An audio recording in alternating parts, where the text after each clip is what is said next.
All right, we should be live. Welcome to Talking Investing. I'm George. I'm Tom. And this is Miserable Talk about Bitcoin. No.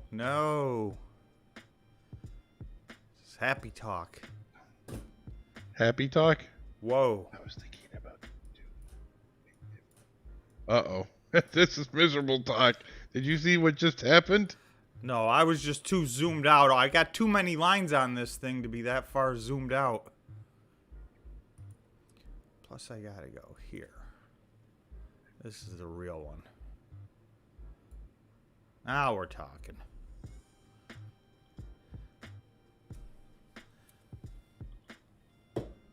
Rough week.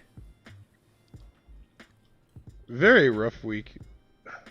You know, the best to do is do what I did. You want to know what I did? What'd you do? Didn't look. Yeah, don't look. Didn't look. I'm serious. That really is the best thing you can do on a week like this, unless you plan on making some actions that make sense. I mean, let's be honest. So your 401k, do you look at your 401k every day? Once a year? Yeah, the same. That's I realized that they were winning by putting fear into me if I keep looking, because I'm not selling. I mean, I'm just not. I mean, they might as well just take all my money. And I had to tell you, I don't think I've ever told anybody on stream, I mortgaged my house to put this money in. So this is not without risk. So I'll repeat that again. I just took all this time, paid off my house, and then I remortgaged my house so I had money to put into the market. So, you know, either I got a mortgage and I got to pay it off again, or, you know, this is going to go through the roof. That is a true story. I know it's a true story. It's the truth is the easiest thing to sell. Yeah. How about it's time for a second mortgage? But I put, you know, I didn't take all of it and put it in, but I put most of it in, and now I want, you know, I'm going to recost average in, because I mean it sucks, but this is why I don't smoke and this is why I don't drink, so I can own these Bitcoin mining companies. George had a big feeling like a month ago, and he took a part of his money out. And it turned out to be a very good move. Yeah, no, it makes sense. It made sense because fear is a real thing. And I felt that they were going to use this for fear. And, yeah, I think they are. But, you know, if you believe in Bitcoin, you know the game. If you don't believe in Bitcoin, then you're scared. Bitcoin is going to move. And you only make money when it's moving. When it stays flat, you don't make money. When it stays, you know, consistent, you don't make money. And somebody said this on Discord today, and I thought it was real interesting, Tom. You know what he said? What? Trade more. If you're losing money, you need to trade more. And I think what he was meaning to say is you need to, I don't know why my camera went all blurry. You need to cost average in. Yeah, I mean, if you're dollar cost averaging in, don't trade in desperation. Right. That's the most important thing. If you've got a strategy and a plan and your dollar cost, I'll tell you a perfect example. I bought yesterday, I bought nothing today because it didn't hit my price target. So yesterday it did. Yesterday we got down to this line of resistance or support, and I did some buying right here. And once we broke out of it, we did not even get close to my next line. So I waited. And so give us a recap of Bitcoin and what you're feeling. And let's be honest, nobody could have seen this whole thing happening over, what's it called? Kakistan? Yeah, I mean, that's just one more piece of FUD in the news that, you know, because really, that should not have affected the price of Bitcoin. And if you're a Bitcoin miner in North America, it should have actually gone up, because the worldwide hash rate just took a big hit. Even if 30%, by the way, 30% lower. Even if it's on a short-term basis, there's still plenty of hash rate left. We were way lower than this after China dipped out this summer. So the network is healthy, and the North American Bitcoin miners are just becoming a larger and larger and larger percent of the entire network. And so for that reason alone, they should be going up. Now, I understand there's pressure on Bitcoin, and it's in a little bit of an ugly place right now. But if you guys can see my screen, I put this time frame on purpose because it was just 2 weeks ago we were at $52,000. So this seems like a nightmare we're in the middle of, because in cryptocurrency 2 weeks feels like forever. But it is not uncommon in cryptocurrency. If you were someplace 2 weeks ago, you may very well be there again 2 weeks from now. You might not. You might take a month, 2 months, 3 months. By the way, 2 months ago, we were at 69,000. So, this has been a painful correction. And I know everybody knows that. Plan B. Sorry. Yeah. Sorry, just had to say that. Plan B, unfortunately, I think Plan B was a big part of our demise. And everybody who's still leveraging, I don't know if I said so, but thanks, phone book. Appreciate it. See, Bruce was with me. Hey, Mayo. Bruce said, I haven't looked at my pro. Too depressing. But now you know what? Look at what happened in 2020. Let's go back to the beginning of 2020 with Bitcoin. And look at what happened, and look at what these miners did. I think Marathon was at 80, back in November? Marathon was, I think it hit 83 on November 9th. Yeah. So, I mean, who's to say that's not going to happen again? If you think that's not going to happen again, you should sell. If you think that's going to happen again, you should buy. Or you should stay in your positions and realize that this is not financial advice. That was a good lead-in, wasn't it? Kirby's saying this is good. It's not fun, but it's a good buying opportunity, which is the reality. These pullbacks, as painful as they are, and we looked at, I don't know, for those of you who watched my video a couple of days ago, I showed the year. This was the whole year. Run up, pull back. Run up, higher, pull back. Run up even higher, pull back. So, every single time, who knows if this time it's true or not, but I can say this. Every single time in the last year, every pullback was a buying opportunity.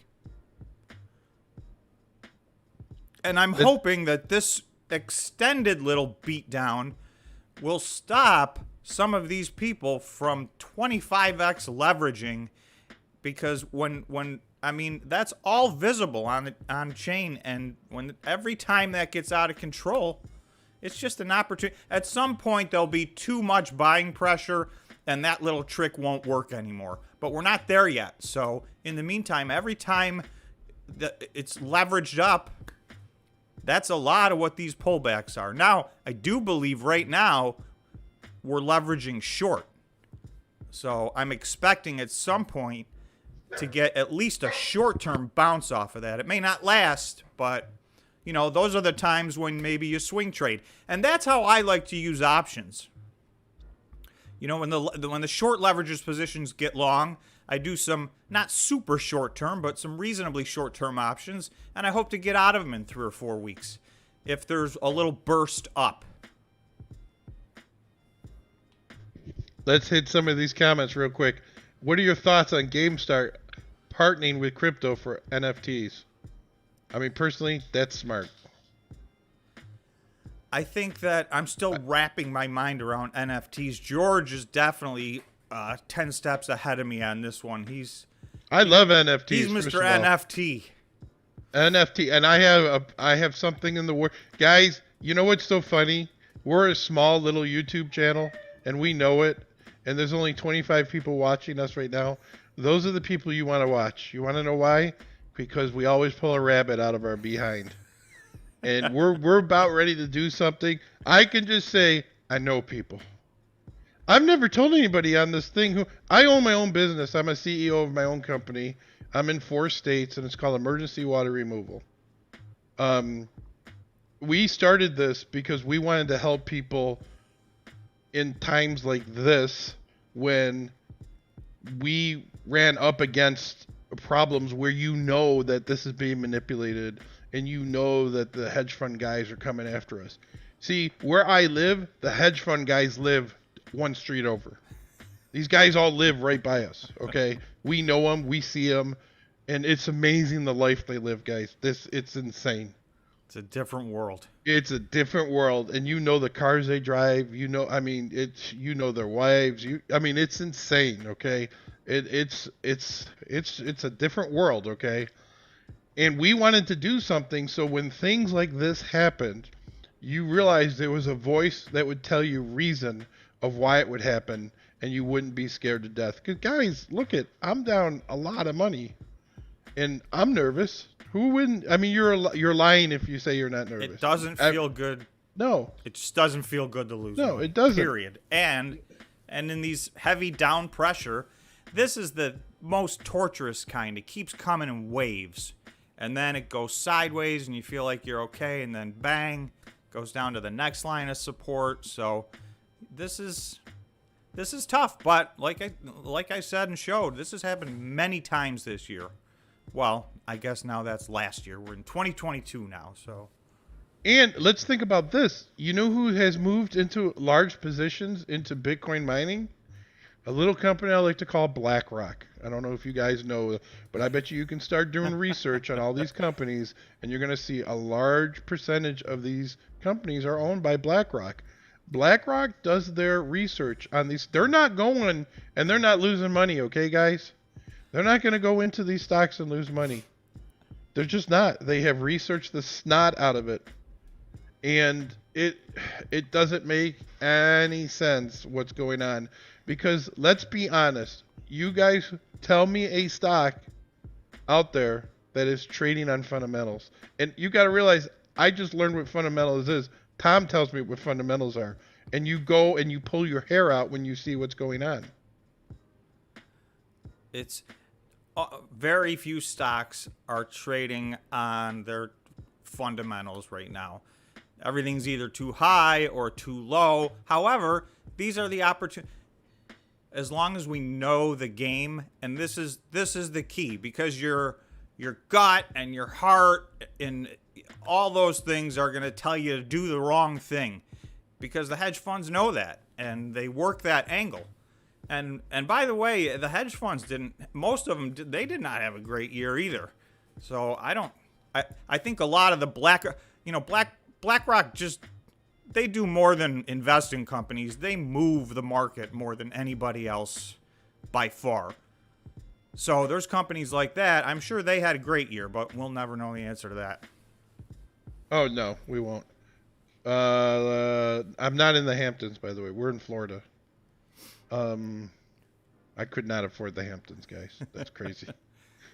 I've seen it on TV. Well, you say that you can't afford the Hamptons, except that there's 5,000 houses here more expensive than the most expensive house in the Hamptons. Oh yeah, there's a half. I'm sure. Tom, check out Naked. EV Play got over 2 million cash in merger. Market cap is only 300 million, and they're expecting billions in sales by 2025. Already sold 3,300 cars last year. 3,300 cars. Why am I thinking? Is their ticker very similar to somebody else? Because NAKD is what it is. NAKD was a retail stock, but maybe I'm thinking of the wrong ticker. Here we go. Oh, see, I am thinking of the wrong ticker. Oh, well, thank you. I do not know this company. They sold more cars than This is not financial advice. Thank you. That is a company I'm not familiar with. What I was thinking of, you guys all probably know. Hey, did the information? What happened with was it Lloyd Motors? Lloydtown Motors? Where is it? With who? Lucid? Lucid? I thought it was Lordstown or something like that. Lordstown. Are you talking about Lordstown? Yeah, the company was about ready to go out of business. No, that's where they still are. Okay.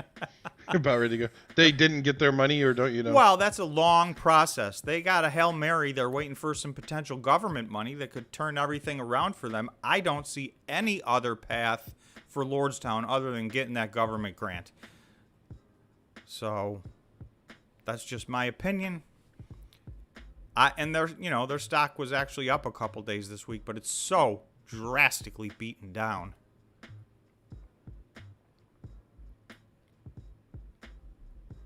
Yeah, that was a great. That's Logan just had a great comment. Let's see. I didn't read Kirby. Would you average down at the moment in stock or year? That's a good question, Tom. What's the question? Would you average down at the moment in a stock you're already in, or use it as an opportunity to buy some other shares in a company you wanted to get into? I mean, it depends. If there's a company, I'll tell you guys a company I just missed, and it's making me crazy because George will tell you I've been obsessed with them for months. And I wanted to wait until tax harvesting was over, so I was waiting for January 1st to buy in, and a stock that hadn't done a thing all year, Viacom. I did a video on them a while back. All of a sudden, they had an up 13% day before I could get in, and like up 1% for them was probably one of their best days in the last 3 months. So, if it was that stock and it was still at 28, I might need to jump into that. But it depends. If the stock that you're in, I don't take any money out of my Bitcoin miners to go buy something else because I feel like this is the strongest sector in the entire stock market. It's beaten down badly, but there's the most opportunity here. But there are other places there's opportunity. I've been doing, and I'm going to keep doing. Tomorrow I'll have my first video on the 100K challenge, and I'll show everybody what I bought. I did do some buying this week, and half of them, more than half of them, are not in Bitcoin mining. So there's a lot of bargains down there. So that's such a tough question to ask. I think it's so stock specific. I wouldn't sell any shares of my Bitfarm to get into anything else. I wouldn't sell any shares of my CleanSpark. No. He's not saying that. He's saying, would you average down at the moment in that? Oh, you're saying would I average? Yeah, into that or get into different. It's always good to diversify, but I have to tell you, my money's been going into, on these dips when they hit my targets, almost all my personal money's been going into the Bitcoin mining sector at the moment. I do have other positions that are built out, but I just don't see any that are reaching. Really what happened, January 1st was a gigantic up day, or not the first trading day, January 3rd, and it's kind of pulled back a little bit since then. So there's starting to be some more buying opportunities every day because we've pulled back a little bit. I expect to keep pulling back here at the beginning of January. I mean, personally, I think it's a psychological effect in your brain. And I think if you can cost average in and bring your price point way down, I think that you feel better when you break even. It just is, you know what I mean? So that's why I like doing it. I know it's wrong. But it just makes me feel better. Like when you have an opportunity, like on a CleanSpark, if you bought it at 12 and now you can buy it at 8, your break even's 10. And you feel much better when you see yourself in the green. It really sucks when you see yourself in the red, especially when you can't get any advantage for taxes until another 12 months. That's right. You know what I mean? No more tax harvesting for a long time. So there's no doubt. And I mean, if you have conviction in a stock, every time you get a cost of, I got to tell you, dollar cost averaging into CleanSpark at 8 or Bitfarms at 4 is hard to pass up. Tom, what is your opinion about shorting stocks? Because stocks I'm intend taking a to go call lower. from technical support. Oh. Hello? Technical? Oh, okay. Thank you. See ya. Are you good? I don't Please see hold. I don't see my thing doing what I thought it would do. Oh. Maybe I'm maybe I need more technical support. So I'll try again later. I guess I'll let Tom figure that out. But I'll tell you what, Tom, I love shorting stock. But again, I'm not, you guys, Tom is the expert here. I am not the expert here. Tom always says this: you can get a put on an option and you limit your exposure.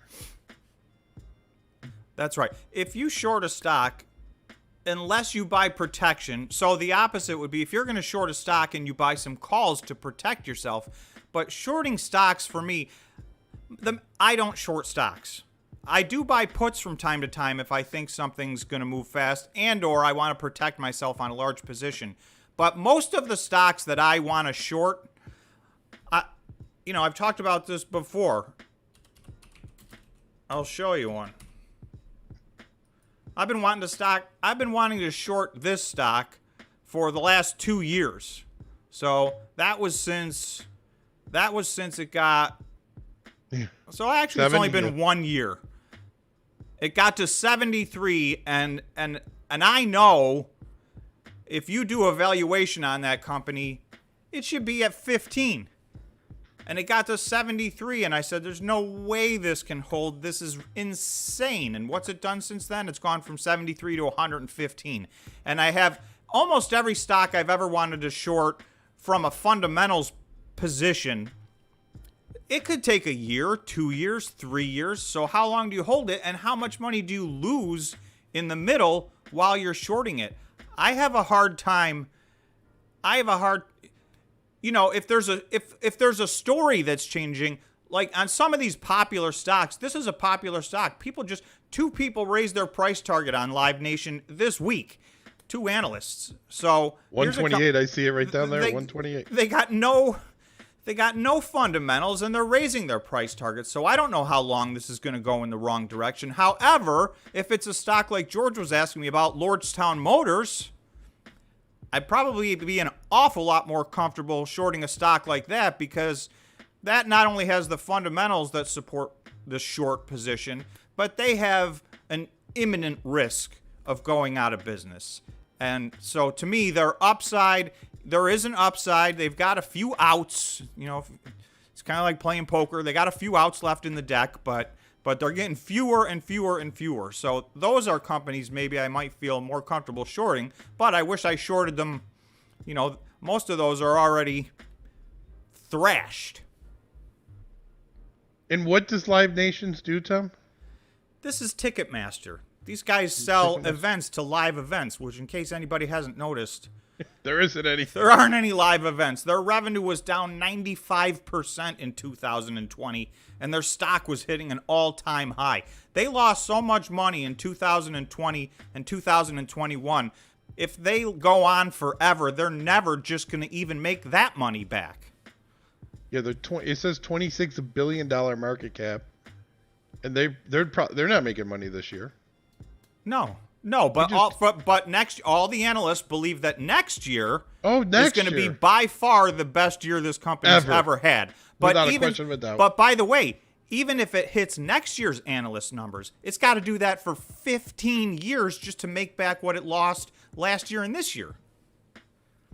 So there's no sense to this, and that's why I can't. When stocks have momentum, man, I do not get in the way, because there's just no telling how high this thing could hit 200. Yeah, it probably will. And you do see, like, let's go to I really want you to hit GameStop. Look it's the top ticket. It's number one. What? Where? GameStop. As you hit it up there, it's the number one search. Oh, that's the number one that pops up. All right, you want to look at that? Yeah. I love GameStop. There you go. 140 After hours. Going nuts. It's 140. I mean, I should be looking on the good charts, but I mean, here's a stock. If you knew how to play this right, you'd never have to trade anything else. The ups and downs in this are insane. 150 to 250. Got back up. So let's just say, for an example, they just announced their NFTs, okay? And they're going to partner up with somebody and do NFTs. You know what's crazy? It's not going to make them any money. It's not going to help them, really. It's just another little, look at what I'm doing. So here's what I can do. Here's an example. This is a company called Lemonade. A lot of you guys might know this one. I'm going to give you a real story about them when you're done, by the way. This thing roared up to $145 in January of 2021 when all of these smaller cap, high growth stocks went insane. So, if you shorted that on the right day, it's now $37. And people are still hesitant to buy in at $37. And I don't blame them. There's a problem with that company. Did you have an experience with them? I had an awful experience with them. That's all I'm saying. All right. So we do water removal claims, and we've had 4 or 5 now with Lemon, and every single one of them, I guess they didn't really expect any claims. They just didn't know what they were doing. They got the money, I think. Oh yeah, definitely. Just don't want to give it to anybody. Bitfarm or DigiHost, which is a better buy right now? With DigiHost, you might have picked the one stock that's even more undervalued. The one thing, these are my first and third largest positions right now. So it's a tough question for me. I think DigiHost is even more undervalued than Bitfarms is right now, but Bitfarms is one of the most undervalued stocks in the market, and they're such a bigger company that it's probably a safer investment. Having said that, DigiHost is at a stupid, ridiculous number right now. When they have not put their December mining results out, when they put their January and February 2022 mining results out, they're not going to be trading with a 3 handle. So, DigiHost. Bitfarms or DigiHost? DigiHost was under $4. I think it still is. I don't even know what their ticker is anymore. They've changed. Is this the one that's changed their ticker? Well, they're on the NASDAQ now, so they have a... Won't they get delisted if they're under $5? No. Oh, okay. Under $1, you get a notice and you have time to correct. You could always do a reverse stock split if you have to. But they're never going to... I shouldn't say never. I don't know, but they should never get in that range. They're at $3.75, $3.63 after hours. And, I mean, this stock adjusted for they did a reverse stock split in order to get listed on the NASDAQ. So adjusted for that, this was a $14 stock, although in reality, it never hit that actual number. But the reverse split adjusted, this was a $14 stock, and now it's at $3.75. This thing should take out its all-time high.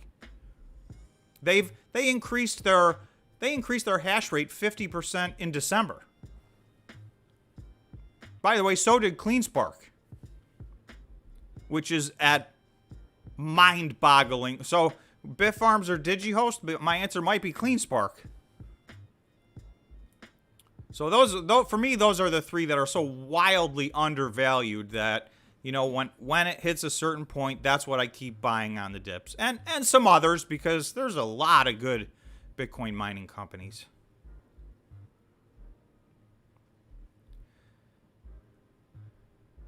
Marathon at this level, I mean, that's extremely oversold. So for me, Marathon's going to be all about execution in 2022. They have got to do what they say they're going to do. And if they do, that stock is going through the roof. Because they got 23.3 exahashed, and that's really not until early to mid 2023, but 13.3 by the end of 2022. And they're the leader right now at 3.5 exahash, and I will tell you that is going to change soon because I will be doing a video on Core Scientific, which is trading as a SPAC right now that they're going to merge into. They're already at 6.6 exahash. They mined over 1,000 Bitcoin in the month of December. So there are some monsters coming into this game. So Marathon's going to have some company and some competition. Having said that, I think it's way undervalued. I have a question, Tom. Can you... There's an interesting one about DigiHost might need cash soon. So they're either going to have to sell Bitcoin or dilute some of their shares. My question is, can you do a thing that shows how much cash these guys have and figure out what their burn rate is and see when... that's a big one, I know. See how much... Doing a burn rate analysis for these guys, this industry is different than pretty much every single industry in the rest of the entire market because their capital costs. Usually you do a burn rate for a company gets mature and, you know, as they're maturing, they're burning through a certain amount of money a year to get to where they're going to get to profitability. These guys every year forever are going to have to spend a massive amount of money to buy new machines. So they're going to need cash. Every single one of these companies is going to need cash every single year from now on forever. The question is, are they going to get enough Bitcoin, and is Bitcoin going to go up enough that far outpaces their need for cash? But the answer, as far as I can tell, just from crunching numbers, even with Bitcoin at 40 or 50,000, the answer to that is yes. Right? Some of these machines, there were some purchases in 2022 that paid for themselves in 6 months. So they went out and spent, you know, $20 million, but it paid for itself in 6 months. So yes, if you know, and now certain of these guys are getting to a point where they're able to Hut 8 borrowed against their Bitcoin as collateral, or that may have been Bitfarms. Yeah, I think that was Bitfarms, and then Hut 8 I think actually went out and got an actual regular old loan that was secured by the equipment they were buying. So that was groundbreaking in this industry here. So if they can start doing those kind of stuff, they'll take on debt instead of equity. But you're going to expect these guys, unless they want to, there will be a point when Bitcoin, if and when Bitcoin gets to levels where it makes sense to start selling some as a hedge. All these guys are not going to hold all of their Bitcoin forever. You know, when Bitcoin gets to 180,000, you're going to want to start hedging your bets and selling some of that Bitcoin.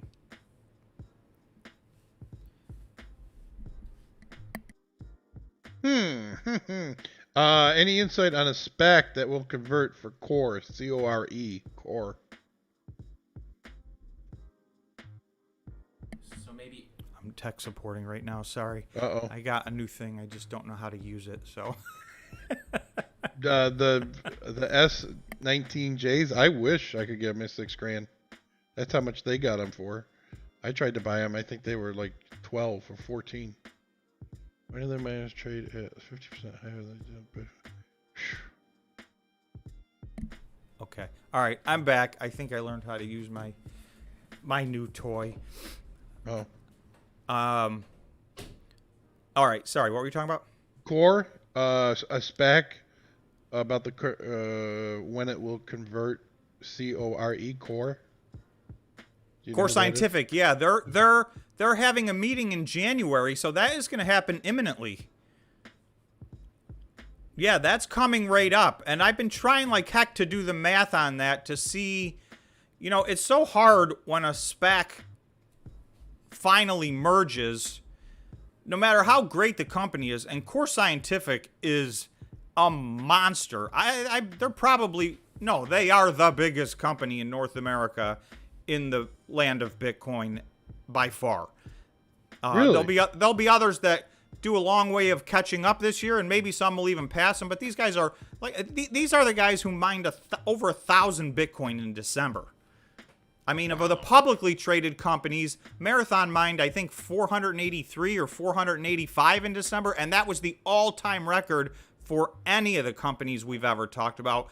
Meanwhile, Core Scientific mined over 1,000, and that's just half their business. So, but the question is it a good buy? Is the SPAC valued at a good buy? And I've been going through those numbers over and over and over, and it's hard. I'm not sure. I think the value, they're putting a $4 billion valuation on Core Scientific's stock for the conversion. I think it's 92% of the company will be owned by the existing Core Scientific. So the SPAC is going to get the other 8% of the company. So that makes it really close. You know, it's not, and that's why the SPAC is sitting at or near $10. So that's something I would hold while it's a SPAC, but I would wait to see. There have been several companies that went public over the last 3-4 months, and they just absolutely crashed in the first really 1 or 2 or 3 days. Sometimes as much as a week. They were all down 30, 40, 50, 70%. One was down 80%. So I'm scared of these brand new. Some of those were IPOs. Some of them were SPACs converting. But I like these things to find their settling point first. Maybe Core Scientific will be the exception because they are a monster. Question, didn't you say something that the SPAC can redetermine the value when they actually convert? Until they put their final offer together. So a lot of times these SPACs trade and they haven't finalized.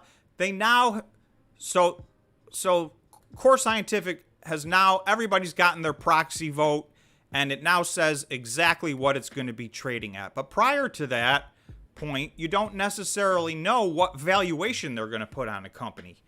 And if they put the wrong valuation on the company, it could crush your SPAC. That happened with Lucid Motors. Yeah, crush. I don't even know. No one's talking about this. that one. Matthew said, it looks like Cleanspark was smart by selling BTC to hedge their operations. That's the positive. Or does it hurt them long term, do you think? I think that it helps them. I think they are outside of the box. I think that their stock in the short term has been punished because they're not doing what everybody else does. But they have a $500 million shelf offering that they're letting sit because they don't want. I think they have 41 million shares. All these other guys have 150 million shares, 300 million shares. So they don't want to dilute their stock. They want to go as slow as they can. And if they can sell some Bitcoin, and it's just math. If you can sell 2 Bitcoin to buy a machine that's going to get you 40, I'm not mad at that. Most people have a hodl strategy, and all the other Bitcoin miners in North America are holding on to almost 100% of all of their Bitcoin. So that's great for them. They're going to... That's a great there's no wrong answer because for these people, remember, everybody thinks, well, Bitcoin just went from 60 to 40. But these miners' basis in their Bitcoins are more like 5,000 or 6,000 or 7,000. So when they sit on these, their choice is sell them now, sell my $7,000 thing now for 40,000, or wait a year and a half and sell it for 140,000. So those are 2 pretty good options. There's not really a wrong answer. If you can hold them, hold them. But I wouldn't want to do that and 100% dilute my stockholders. You know, if that's the price to pay, that's rough. Yeah, and it's, hindsight's 20/20 and so's foresight. I mean, if it goes to 100,000, then they did the wrong thing. You know what I mean? But what happened? They could buy them back too. Well, they won't have done the wrong thing because they're still to me, they went and got a bunch of machines they wouldn't have had and produced a bunch more Bitcoin that they wouldn't have been able to produce. So they're maybe they're right back in the same place they would have been. But I would rather have more machines because this race is going to go on. And North America has pretty much took over the Bitcoin mining arena. So all of these publicly traded companies will be in a constant battle to buy machines. Unless, of course, Bitcoin crashes permanently. I saw that, JM. I don't know what that second SPAC is. I didn't even click on it. I didn't go look, so I'm not sure what they're doing there, but that will be interesting to see. Oh, is it the power and digital infrastructure? It's the, no. I think it's like IDXP, or I'm trying to remember what their ticker is. XPDIW? Yeah, one of those. XPDI. Here, this is not financial advice. That XPDI. That's Core Scientific. But the XPDI has a second SPAC on their website, so you can click into one or the other. I didn't even click into the other, so I'm not sure what it is, but that will be interesting to see.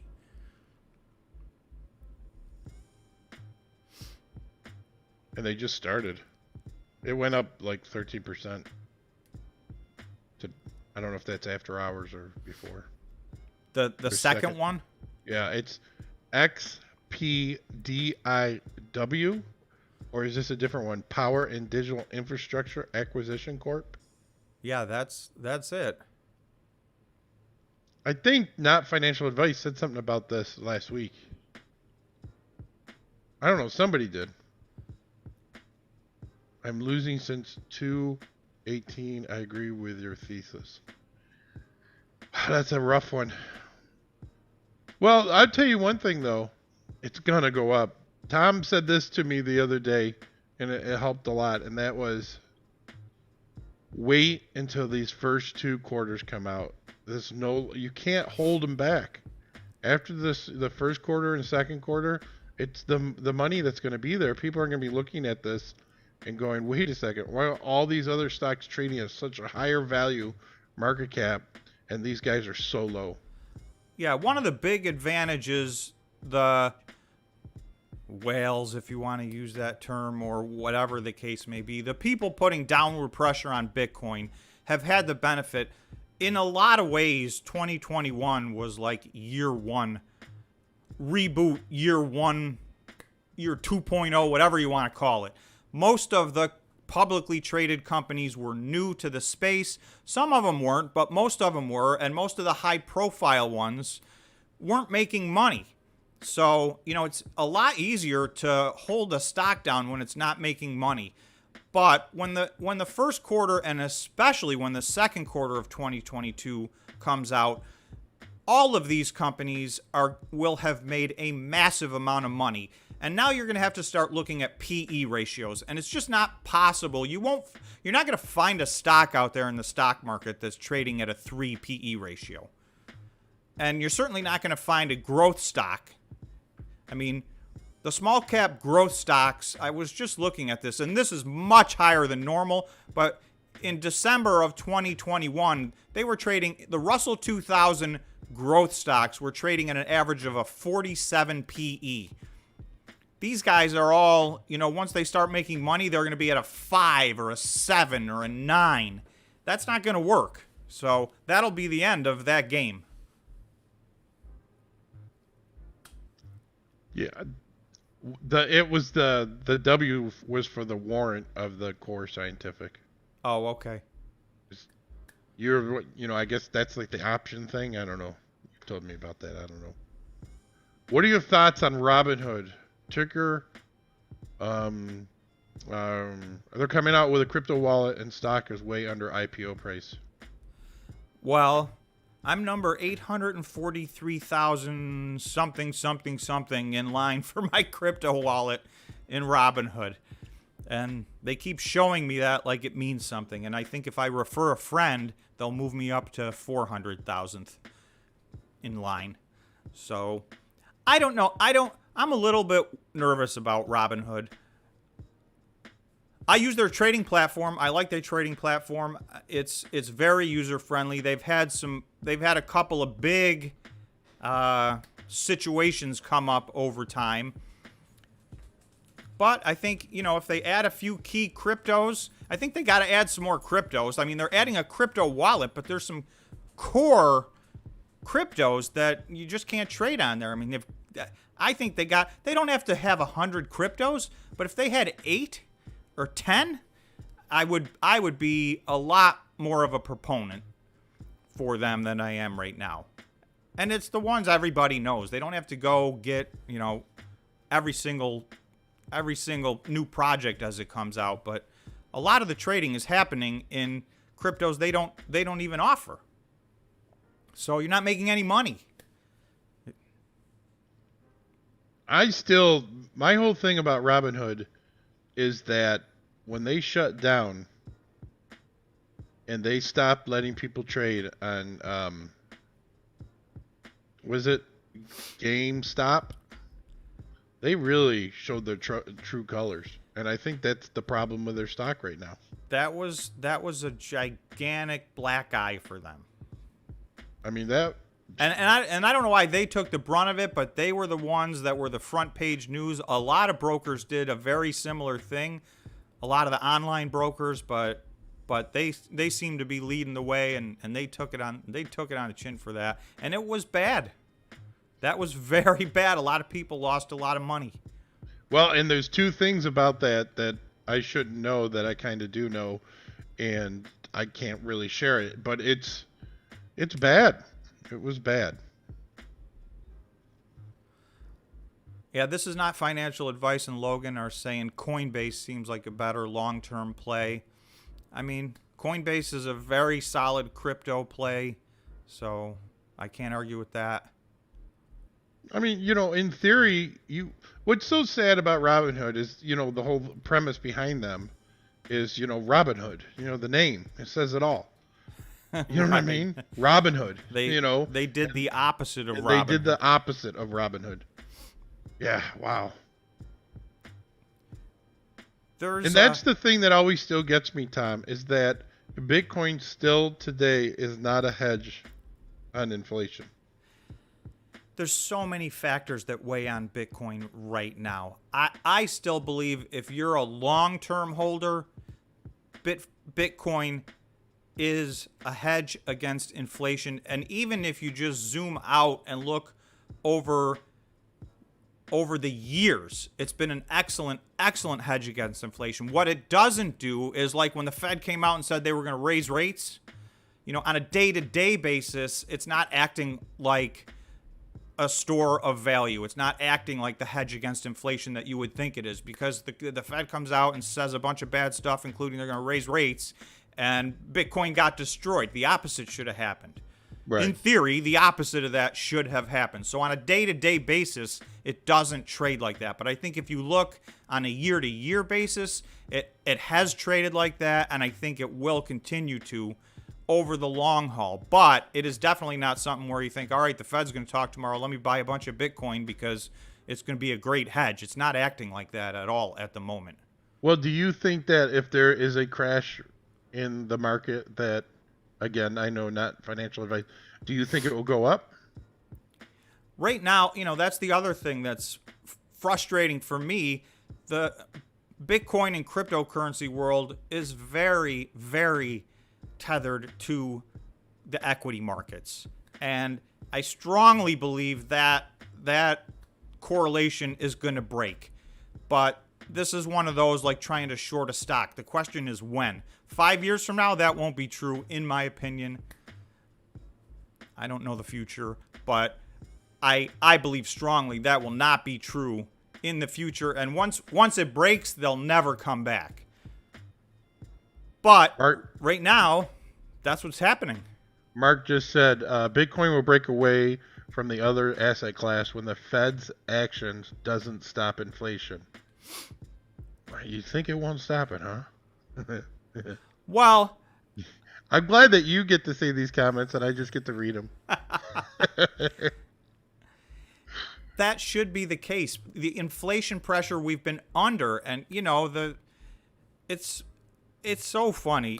The Fed comes out and they talk and they talk. They really don't have a lot of tools in the toolbox. The biggest tool they have is talking 4 times a year and putting their minutes out and trying to shake things up with their words. But inflation is happening. We can all speculate if it's transitory or if it's here to stay. I think Bitcoin should be going up already based on that. I mean, there is inflation, period. Logan said, Bitcoin is a hedge against bad government and corrupt leaders, basically the whole world. Well, then why the heck didn't go freaking out of the, you know what I mean? Well, See, I agree with that, but here we are. That's true. That's the whole point of decentralizing, is to get away, not just the U.S. government, every government, when the time comes, if they have to, they can just print as much money as they want. So that, that's the fiat money. And this is supposed to be the thing that helps people break away from that control. And this is decentralized, and, you can't make extra Bitcoin. So it can't suffer those consequences of dilution like that. Either raise the rates too fast, crash the market, and then need to stimulate, causing more inflation, or they keep the inflation going. Bitcoin was made to be a retail investors, but when stock sharks go into, they start to play the same game as the stocks. Ain't that the truth? That's one of the reasons we've had all the little swings here recently. Not this recent one, I don't believe, is because of longing. Or do you, Tom? I think this was just a shakeup of, changing the hash rate, and then that other guy, which we know what that's about, but we won't say, putting a whole bunch of coins on the market. There's downward pressure. We hit 69,000, and really that was on November 9th. There's been downward pressure ever since. There was a flash crash on December 3rd, and there's been massive downward pressure ever since. And I think if you follow the bouncing ball, this is what it does until it stops. And usually the recoveries are vicious. So that's where you want to be. And that's why I feel so bad. And I've been trying to put out videos to let people know, don't sell at the all-time low here. Look at what has happened every single time. So, it's not financial advice. I don't know what's going to happen next, but if you had to guess, it's probably the thing that happened the last 20 times. So, well, and this is what they count on. I mean, this is what we were talking about at lunch, is fear and greed. Is when you put fear into the market like you did for whatever reason, people get nervous and they look at, because let's be honest, we all have small amount of money in the stock market or, in Bitcoin miners. We don't have millions and millions of dollars in there. And, and you see it. I talked to this one guy. I feel so bad for him. And he's like, he's in actual crypto. And he's like, he didn't even know. I see him at the gym. I walk into the gym and he goes, I go, hey, did you see what happened? He goes, no. And he goes and he looks at it. He's half of where he was. And I said, look it, if you don't need the money, you didn't need it yesterday, you don't go and pull it out. You leave it in there. But if you need it and it's going to affect you, then you got to pull it out. And that's what I tell everybody. And a step further for all traders, you shouldn't have money in there you're going to need to spend in the next 6 months anyway. Right. So the money invested in the stock market should be money that's your long-term investments. And because these things are, I don't care what you invest in. Like, for instance, if you were in small cap high growth over the last 10 months, you lost a lot more money than you did in Bitcoin. A lot of people still made money in 2021 in Bitcoin. I mean, it was a net positive year, even though it was so volatile. But a lot of things got just absolutely wrecked this year. Sailor, let's see, where'd I go? Not looking at the trading amount at the moment, just trying to see the value in mining stocks I've always believed in, just not sure how long to wait until I buy. Well, we could be at the end. I think we got a little bit more down on us, unfortunately. And again, the question is, what are your positions right now? For me, I have a lot of completely filled out positions that I never need to add to again. That doesn't mean I wouldn't. If CleanSpark goes to $6, I'm adding more. But if it doesn't, I never need to add any more CleanSpark. I have enough CleanSpark. I have enough Bitfarms. If you don't have any, then this is one of the best buying opportunities ever right now, in my opinion. And I'm not going to toot my horn, but I will.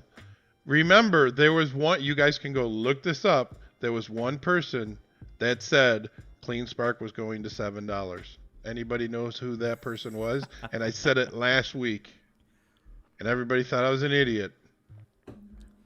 How do you like me now? Isn't that crazy? I said it. And, well, you didn't know. No, you didn't know, but it just happened to be. I didn't know, but it just happened to be. And wait a second, Tom, come March, they're going to, the M2, I never understand any of this stuff, but they say they're not going to stop buying stock or buying bonds with the M2 or something like that in March? Yes. I don't think they are. No, well, there's this, that's the thing is, that's the smallest thing that they do. So, that's a dialing back of the quantitative easing. But that's just one piece of what they do. And they said that that's what they're going to do. You know what? They could come out 3 months from now and go, well, you know what? Now the landscape looks different. We're not going to do that. That's why I say their words are their most powerful thing, more so than their actions, because, that's how they can try. They try to say things to move things in the right direction if they think they need moving, because they don't. Let's put it this way. Everybody looks at like the 10-year bonds and they think about, well, there's going to be a rate hike. What difference does 0.25% rate hike matter when you're basically at zero? Right? We're at such historical low rates that they could do 6 rate hikes and it really wouldn't change the overall equation dramatically. And they're, not financial advice, but they're not going to do 6 rate hikes. And they do them 1/4 point at a time. They're right. I mean, I remember here's the thing. I remember having this conversation for 20 or 25 rates ago, where they were saying we're going to raise rates, and they've lowered rates 20 times since then. This is a 20-year-old conversation. Now, unfortunately, they got all the way down to basically zero, so they can't say they're going to lower them anymore. So that tool's gone. So, this is a game they've always played. Haven't they always? Logan says, the U.S. can't stop printing money because of the amount of debt we have. It's only a matter of time before Bitcoin takes over. Our money system was destroyed a long time ago. All smoke and mirrors. I agree with that. Well, I know a lot of people feel that when we went off the gold standard, that was a massive fundamental change, and that was 50 years ago. That was a fundamental change in the way our money works, and a lot of people at the time said this is bad. This is gonna doom, the U.S. dollar, but it hasn't doomed it yet. And here's the other thing: the rest of the world is having just as much trouble as we are. So, right, we're not losing ground. The dollar is not dramatically weakening. There are other places that actually are much worse off than here, unfortunately. JJT says, if you have massive debt, inflation is your foe, or is it supposed to be friend? Let inflation yourselves out of the mortgage, they've always told me. That's so funny.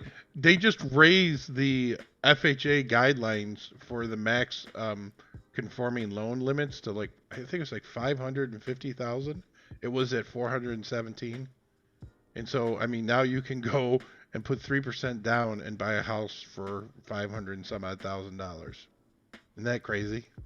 You do a 97% loan to value.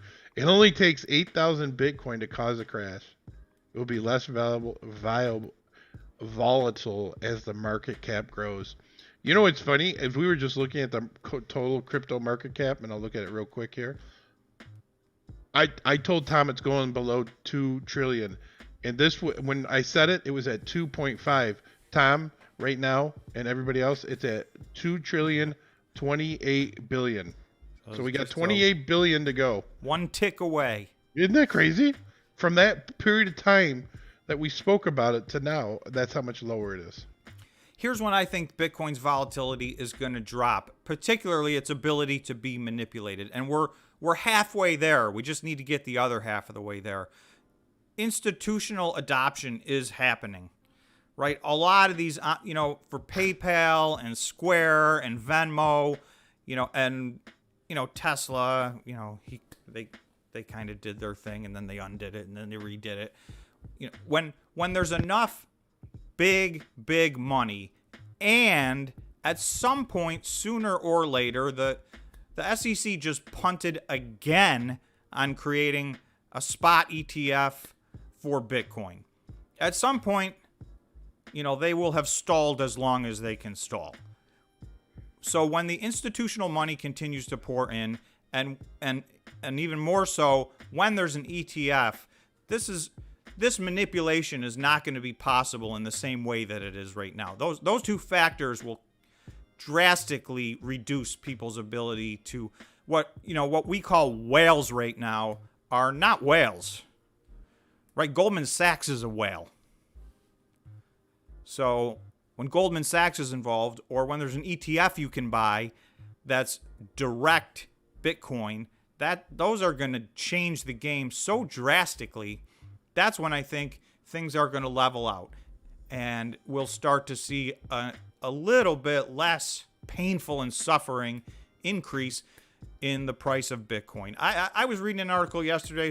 I don't remember who it was. They said, gold is going to outperform Bitcoin this year. And it's like, come on. Really? Come on, man. It's just not, man. Let me get through these. February is always the best month for gains, according to previous data. Bitcoin will crash many times. Looks terrible now and then. I just said this in Discord today, and it's the biggest thing to ever happen because it's global and it replaces the money in digital assets. What's funny is I was thinking, I'm 52, and I wouldn't even have thought about anything to replace the dollar. I mean, would you have got? I mean, I guess you guys, younger people, it makes sense to me. But I never thought. Did you, Tom? I still don't know that it's going to be a long time before anything replaces the U.S. dollar. In my opinion, I mean, this has been a conversation. No, when we were younger, that wasn't even a conversation. It's been a conversation for the last 15 years, but the demise of the U.S. dollar, in my opinion, is greatly exaggerated. Yeah, that's what everybody's saying. Let's put it this way. Right now, Bitcoin has to more than 10x just to get to the value of gold. Never mind the value of the U.S. dollar. I was reading all the old comments. I just read this one. It passed 7, George. CleanSpark went straight to 6. That's too funny. What's it at right now? What's CleanSpark at? How are we doing with Bitcoin right now? Let's check those things out.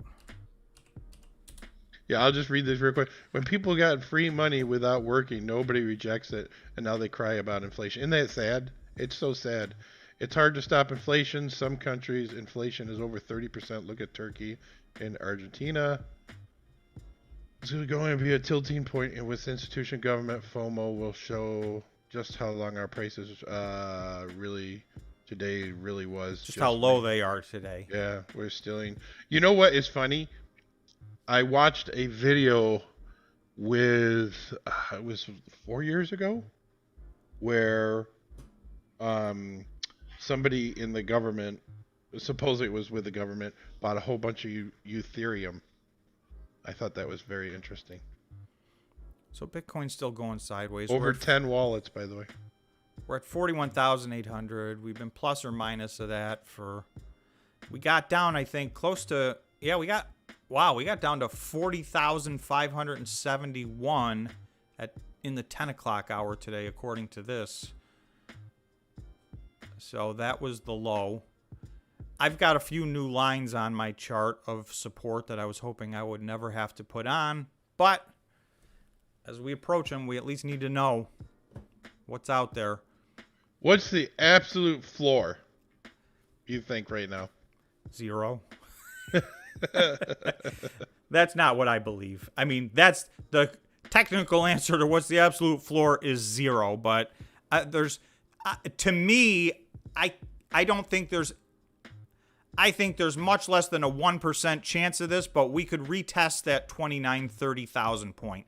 I just really think that is not going to happen at all. I do think these two new lines I drew, we got the potential. We've taken out a bunch of lines. We're at about 30% down right now. And that actually, if you look back historically in these bull markets, these 30% pullbacks are pretty common.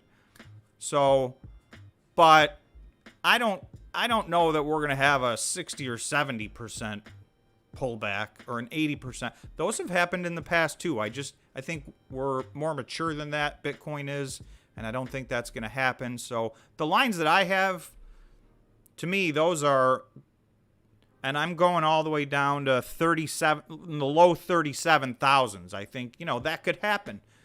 But there's too much buying pressure. There was a buying wall today at 40,500 that was like monstrous.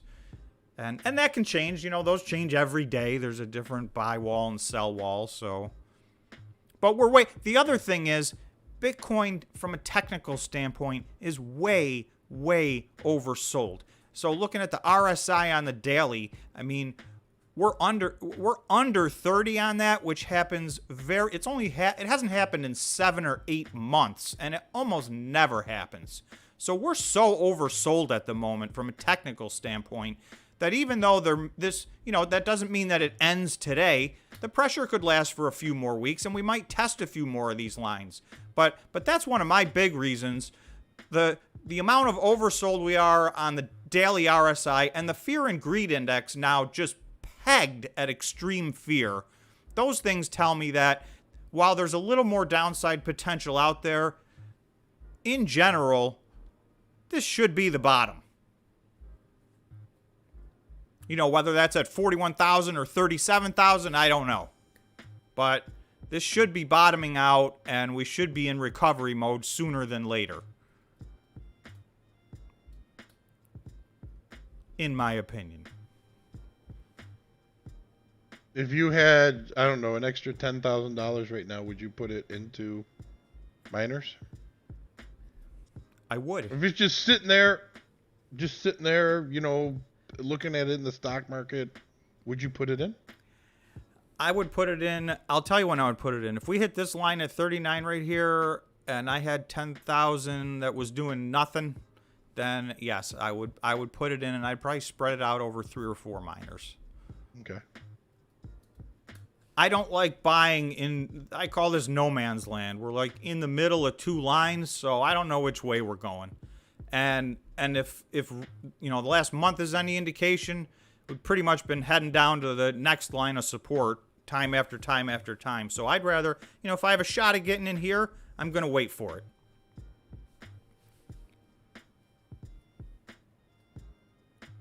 Where did Bitcoin start off the year at, Tom? It was higher than people think. I think it was 30, but it might have already, I think like January 6th or 8th, it popped up. Well, let's look. That's when it might have first popped up. Oh, we gotta. Is it Sieve? S-E-V-E? How would you say that, Tom? S-E-V-E. Sieve? I guess you call it Sieve. Sieve? Sieve? So on January 8th, we popped up to 41,000. And that was a huge run up on, let's see. Hang on, as you do this. What do you call recovery for Cleanspark, by the way? And then I'll give you my answer.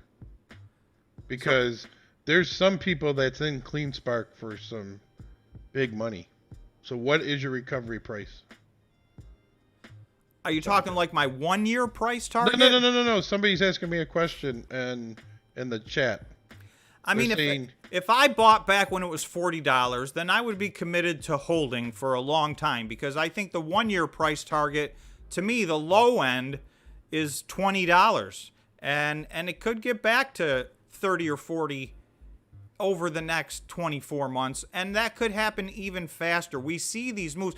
That sounds crazy, but the Bitcoin miners, just in the last 2 months, from September 30th to November 9th, every single one of the Bitcoin miners that I follow was up more than 100%. So that's just over 1 month, and that's a 100% increase. So these types of stocks are the types of stocks where, it's risk reward.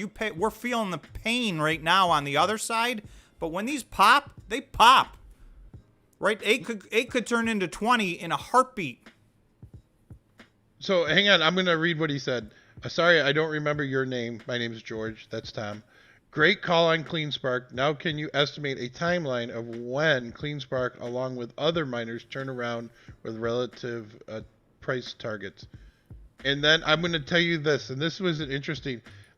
This was from Tom. Tom tells me stuff, and I remember what he tells me. And he goes, oh, yeah, I did tell you that.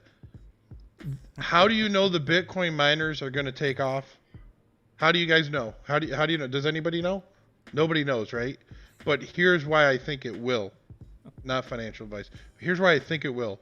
Is because if you look at the EV sector, what happens with the price of the stock? It goes way up, and then what happens? It plummets. These guys take and they steal our money, and that's how they do it. They run it way up, and then they short it and watch it go to the bottom.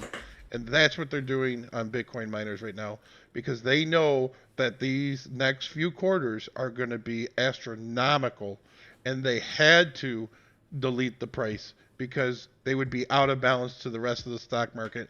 And what's going to happen is when you look at the rest of the stock market and we start seeing the S&P 500 and they start reporting their earning calls, and then you start seeing these miners and you start seeing their S&P, and then you start to see their earning calls, you start to scratch your head and you're going, what? And this is why I've always been as scared of Bitcoin, by the way, and this is why I say it's a problem in 10 years, is because when you look at Bitcoin and you realize what you have to do, these guys are spending $4 to $7 grand to mine a Bitcoin, and these Bitcoins are worth 40. And guess what? Nobody calls and complains and says, hey, my food's cold. If you go to a restaurant, they're not, so restaurants are dead. All restaurants are dead. And it sucks that I have to say that, but let's be honest. Would you go and invest money in Red Lobster right now, the Darden Group? Would you really think about it? Now, let's go to the AMC. Go to you're paying $20 for popcorn, guys?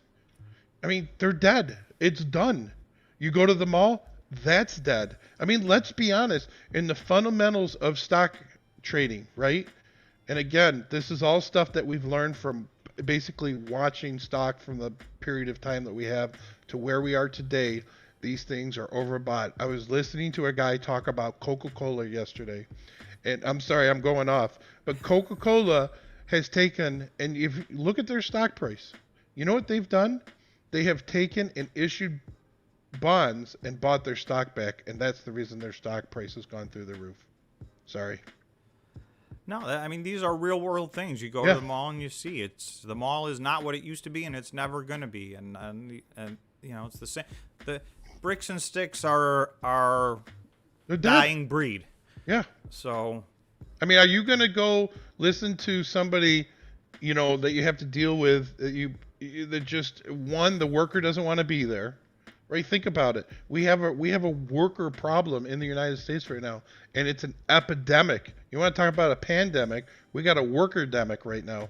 Nobody wants to work because they're getting money from the government to sit home and be scared and miserable right now. And they don't even realize it, because if you don't work, it messes with your psyche. Sorry.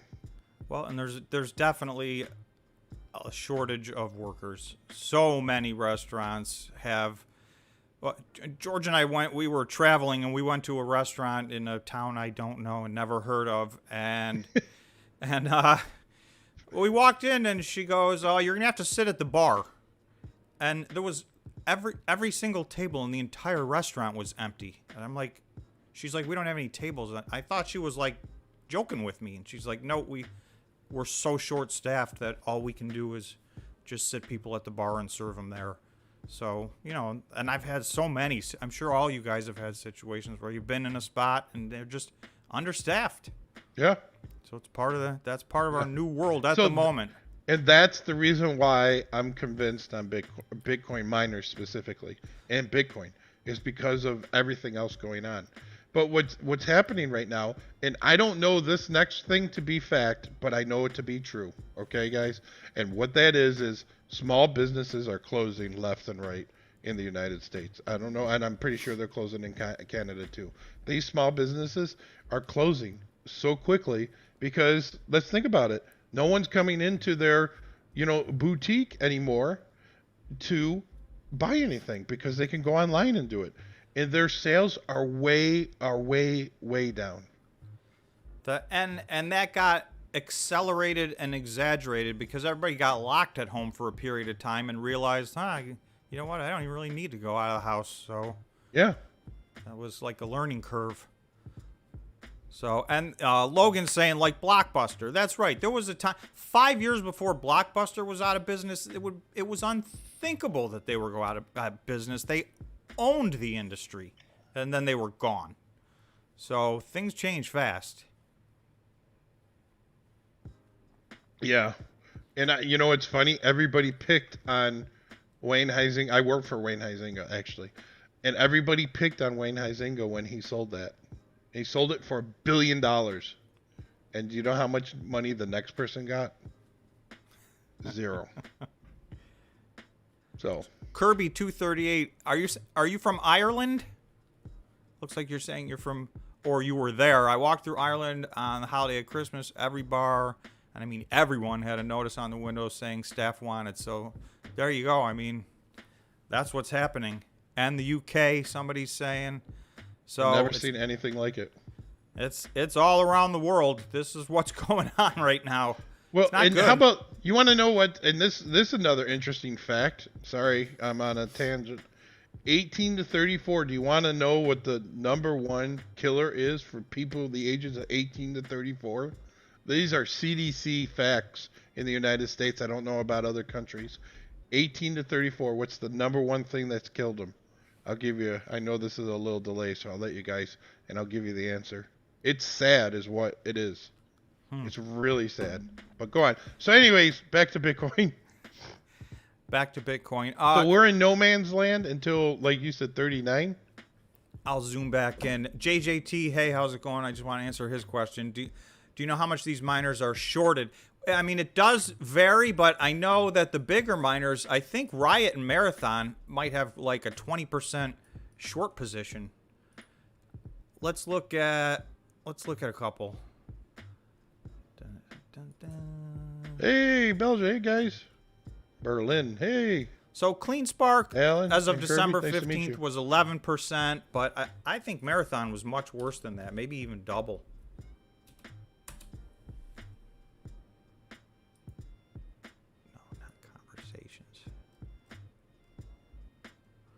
Okay, so short percent of the float, Marathon was 18% at December 15th. I think it's over 20% now. Somebody said it was the number one killer is a Bitcoin crash.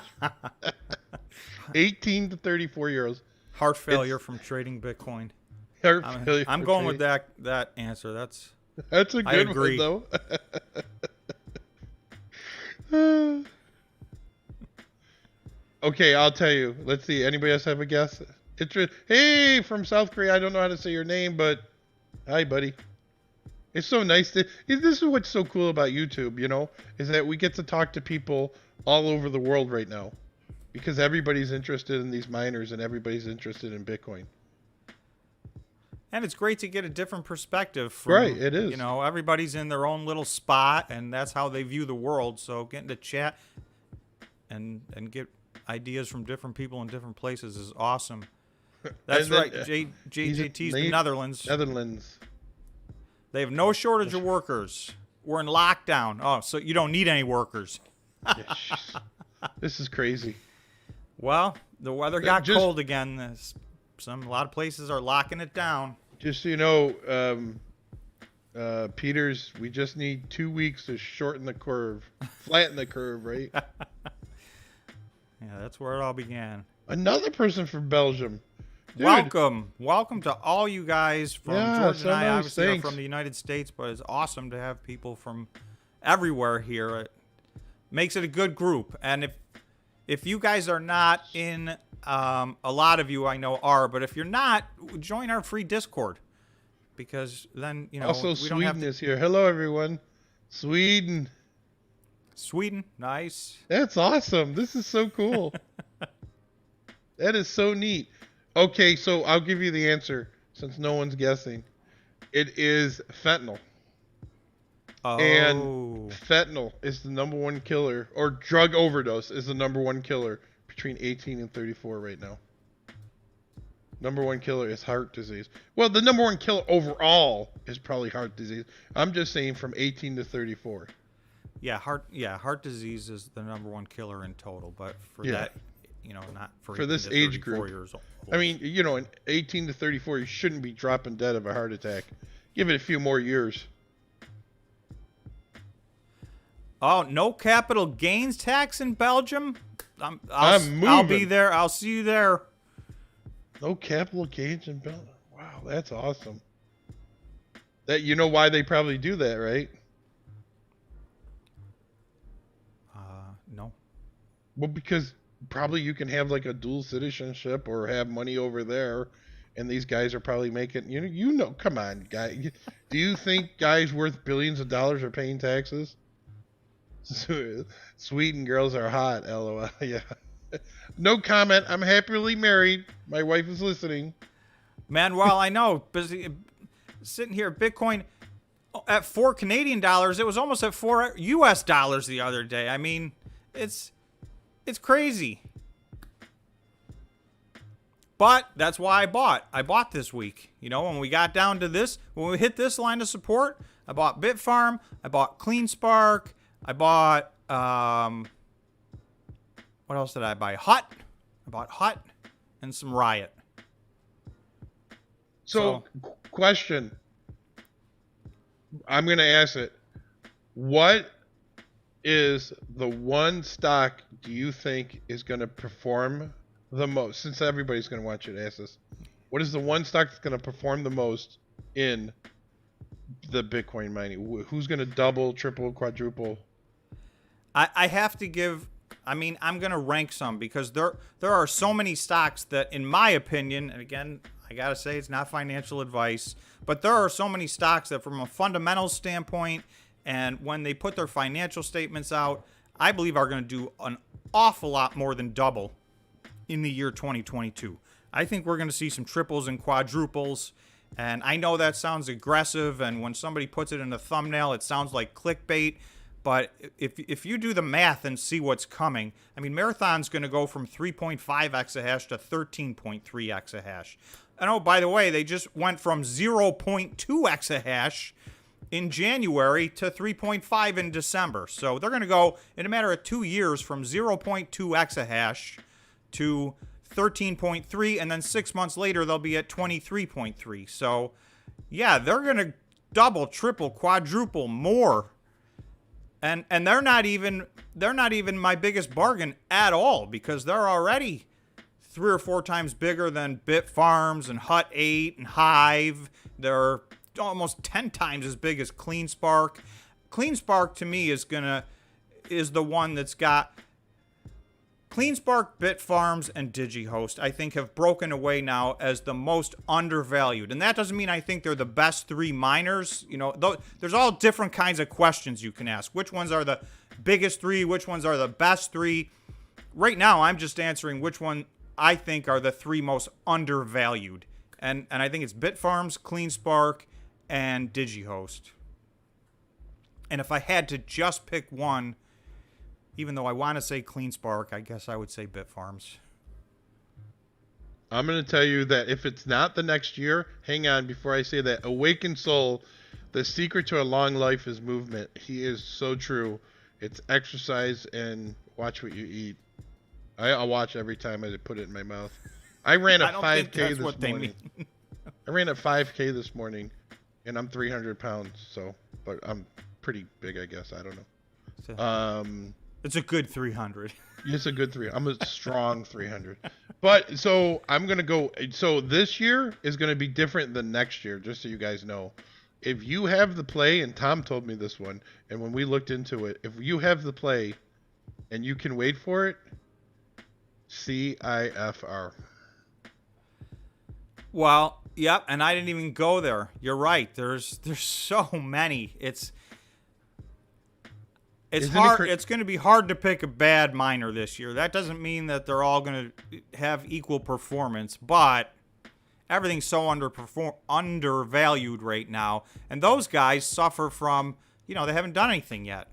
So I think they're just around $1 billion market cap. So that could be a 4x.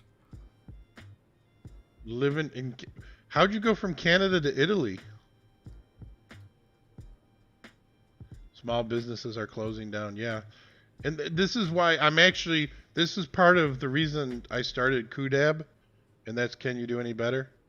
Is that we have something to help out small businesses. And here's the thing, what I'm doing, I don't even care if they pay me. I just want to help them become better so they can move stuff. I came up with an idea a long time ago. I should have done it like 3 or 4 years ago. But, support local. I say to everybody, support local until they spill the drink on you or start yelling at you because you're trying on clothes and you smell. Sorry, those are real life examples. We got a lot of people giving their top stocks: Mara and CleanSpark, and Hut 8, CleanSpark and MSTR. I have a little bit of a different opinion on that one than everybody else. What's his name? Michael Saylor. My problem with them is not that it's a bad investment, because I think that's actually a good investment, and it's the safest, least volatile investment of all the ones we're talking about. But they don't mine Bitcoin. They leverage themselves, borrow money, and buy Bitcoin at a retail price. So the only money they make is from however much Bitcoin goes up over time. Versus these miners, even on a bad day, if they're mining them for 10,000 and they're worth 40,000, they start out ahead, so far ahead, it's hard to compete. That's why they're a leveraged play. So but with that comes the risk that we're living right now in a down cycle. They get crushed, but I'm waiting for it, because I think we're getting to the other side. I know a lot of people are getting very frustrated and they're sick of me hearing that I'm bullish on Bitcoin, but it's only been, we hit our all-time high 2 months ago, so that's not that long ago. To have a little pullback for a couple of months, and it's not a little pullback, it's horrendous and it's awful, and I feel it like everybody else does. But I have some conviction, and you gotta, if you're gonna trade in this arena, you got to have some conviction that's going to last longer than 2 months, because cryptocurrency and Bitcoin are brutal and they can be punishing. So if you're going to jump out, if you're the first guy out, then you're going to lose every time. Hey, I got to close we got to get out in like 2 minutes. But why we like Cypress, and this is what Tom told me, is the company, is it Bitmain?